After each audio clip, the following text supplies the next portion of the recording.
Assalamualaikum warahmatullahi wabarakatuh. Kami dari kelompok 6 akan menjelaskan mengenai PPT kami, yaitu Mu'tazilah. Yang pertama, saya Dewi Halimah akan menjelaskan mengenai sejarah Mu'tazilah. Munculnya aliran Mu'tazilah yaitu ketika Wasil Ibnu Atha memisahkan diri dari pengajian gurunya Hasan al-Basri tahun 21 sampai 110 Hijriah atau 642 sampai 728 Masehi di Masjid Basrah. Yaitu waktu itu Syekh Hasan ditanya salah satu jamaahnya tentang posisi pelaku dosa besar. Belum sempat Syekh Hasan menjawab, Wasil menjawab bahwa pelaku dosa besar itu bukan muslim sempurna, bukan pula kafir sempurna, atau yang lebih dikenal manzilah baina manzilatain.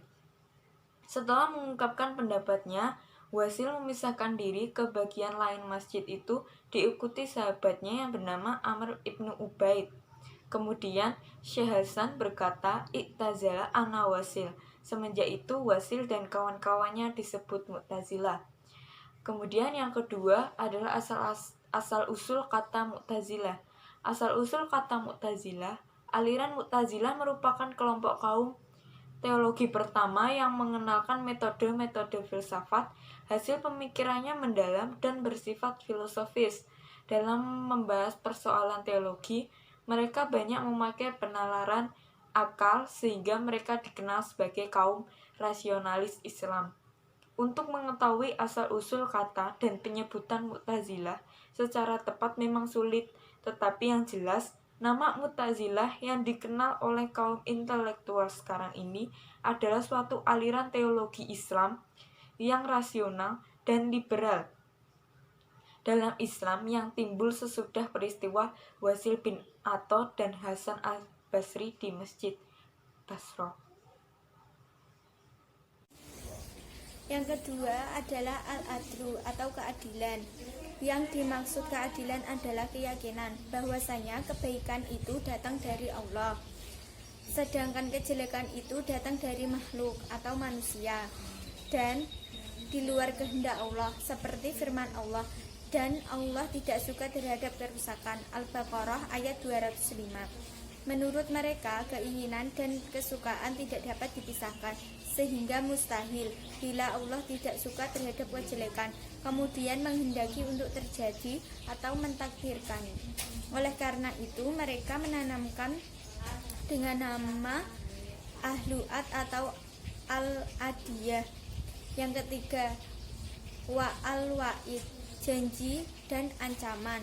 Janji akan dipenuhi oleh Tuhan karena Tuhan tidak akan ingkar janji terhadapnya. Dalam hal ini Mu'tazilah menolak akadnya syafaat, sebab syafaat bertentangan dengan janji Tuhan. Yang keempat, Al-Muzilah bin Al-Ma'in Al-Manzilatain, posisi di antara dua posisi. Dalam ajaran ini, orang yang melakukan dosa besar maka dia tidak dianggap orang mukmin dan tidak juga orang kafir, melainkan di antara keduanya. Yang kelima, amalan ma'ruf nahi mungkar. Ajaran kelima ini menyuruh untuk melakukan kebaikan dan melarang pada kemungkaran. Pengakuan keimanan harus dibuktikan dengan kebaikan. Perbedaan aliran Mu'tazilah dengan mazhab yang lain terletak pada pelaksanaannya. Menurut Mu'tazilah, jika harus melakukan kekerasan untuk menempuh ajaran ini, maka kerjakanlah. Tokoh Mu'tazilah Baghdad. 1. Bishr Ibnu Al-Mu'tamir, wafat 226 Hijriah atau 840 Masehi.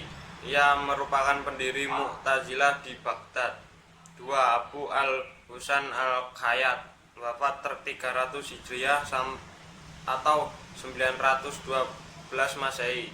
Ia pemuka yang mengarang buku Al-Intisar yang berisi pembelaan terhadap serangan Ibnu al-Rawandi. 3. Jarullah Abul Hasan Muhammad Ibnu Umar, 467 sampai 538 Hijriah atau 1075 sampai 1144 Masehi.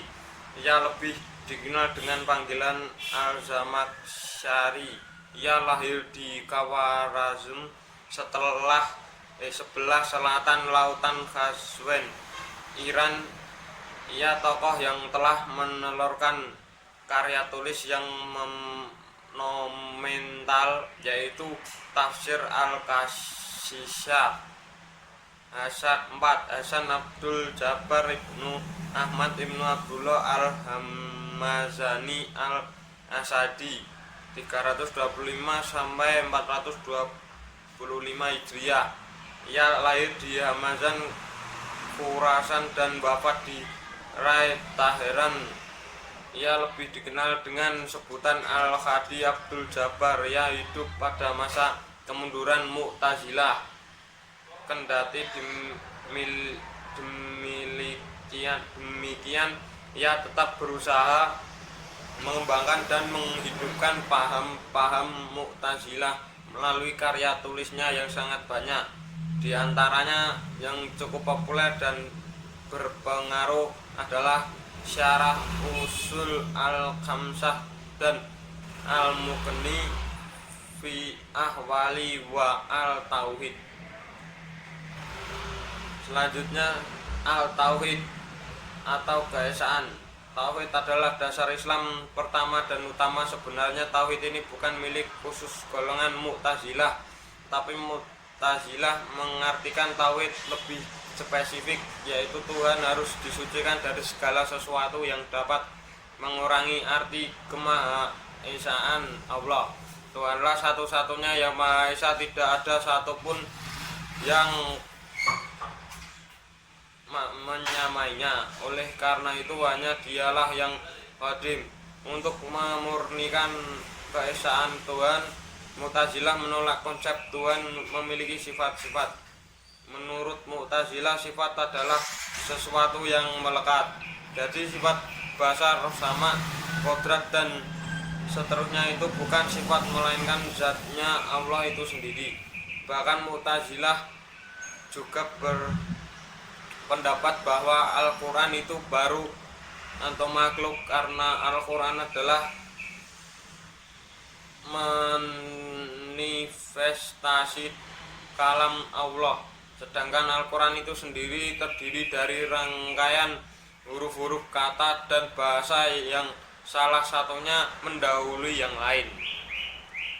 Terima kasih sudah menonton PPT presentasi dari kelompok 6. Wassalamualaikum warahmatullahi wabarakatuh.